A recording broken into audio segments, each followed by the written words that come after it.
Here we are. Mr. Riley, in clause number 23, DCCR 0262, I have a motion to revoke your community supervision. Shows that you were placed on probation June 11th of 2024 for evading arrest or detention with the use of a vehicle, third-degree felony. That was an 8-year term in prison that was probated for 8 years. Is that correct? Yes. The motion alleges that you violated your probation. Count 1 alleges that you committed the offense of driving while intoxicated, a Class B misdemeanor, on March 31st of 2026 here in Jefferson County, Texas. Is that true or not true? Yes. True or not true? True. Thank you. Count 2 alleges that you violated the condition of your probation to avoid injurious or vicious habits and that you tested positive for alcohol March 19th of 2026. Is that true or not true? True. Count 3 alleges that you violated the condition of your probation to conduct yourself in a courteous and professional manner at all times. And it states that you were belligerent and combative, refusing to comply with the directions when you were arrested by the Port Arthur Police Department on March 31st of 2026. And is that true or not true? I'm sorry. True. Count 4 alleges that you failed to provide verification of performing the community service hours as required. Is that true or not true? I didn't know about that. He said he didn't know about it. You didn't know you had community service hours. I don't believe that for a second, but I'll put Yes, not true on it. Probation goes over that your very first meeting. It's in your paperwork, but Yes, ma'am. obviously you have community service. You know that now. Yes. And so if I go along with this agreement, you're definitely going to have to get that taken care of. You understand? Yes, ma'am. Okay. Count 5 alleges that you were at a location other than your residence at approximately 11:49 p.m. March 31st of 2026. Is that true or not true? Yes. That's not true? At the time, He's trying. That's when you were arrested, right? The issue, Judge, is that he was on his way home and he got in a wreck. He was leaving before his curfew. I've explained that to him. He can explain why he was out after his curfew, but he was. So you had a wreck while you were driving drunk. It's 8:30. I'm stayed up the street. Where were you at 11:49? Were you at home? I was gone. I was in the cop car. Okay.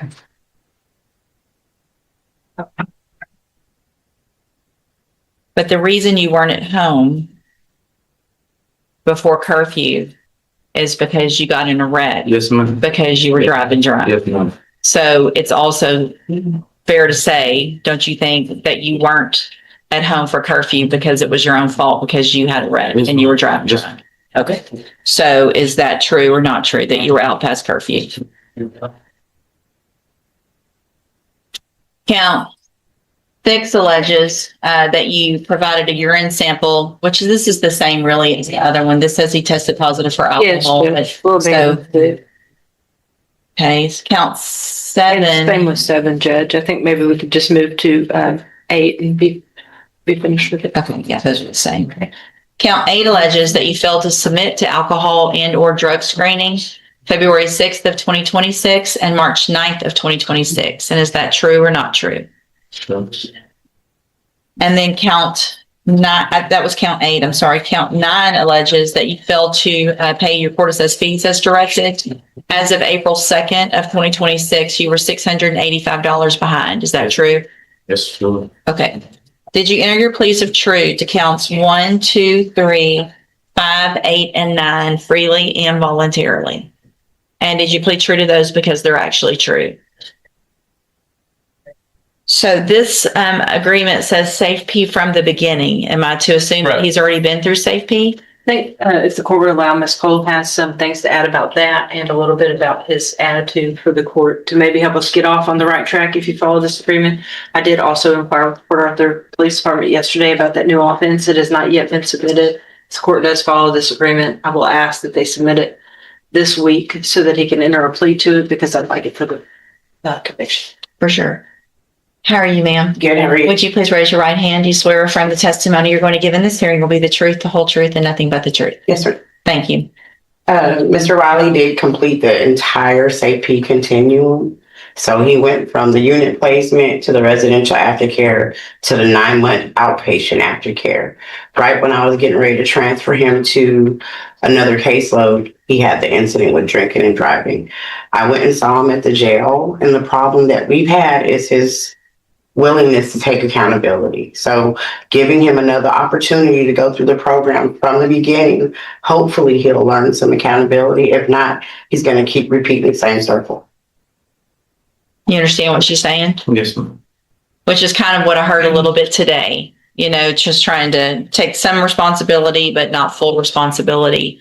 And that's just going to get you in prison is where it's going to get you, because you're not going to get an opportunity like this again. Yes, ma'am. The amount of money that it cost us to send you to safety is ridiculous. And the fact that everybody's willing to work with you and do it again means they think there's something worth saving. And that's great. And I want that for you.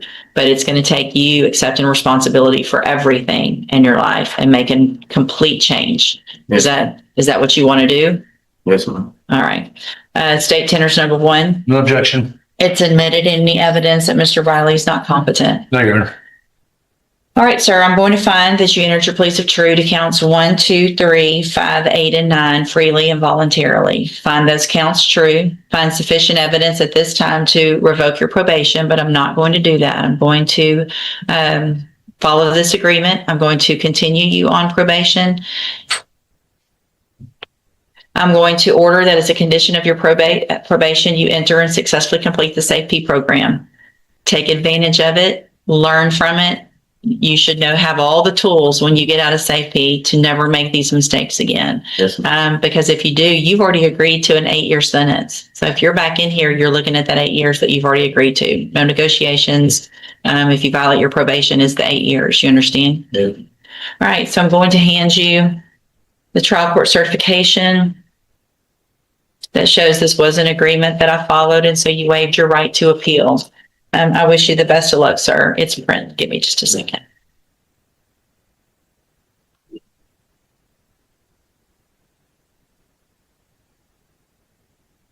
And then as soon as that other case is filed, you'll have to take care of that, because you won't be able to leave to go to safety until that takes place. So they'll get you over to misdemeanor court on a jail day as soon as that's filed, okay? Yeah. Thank you, Judge.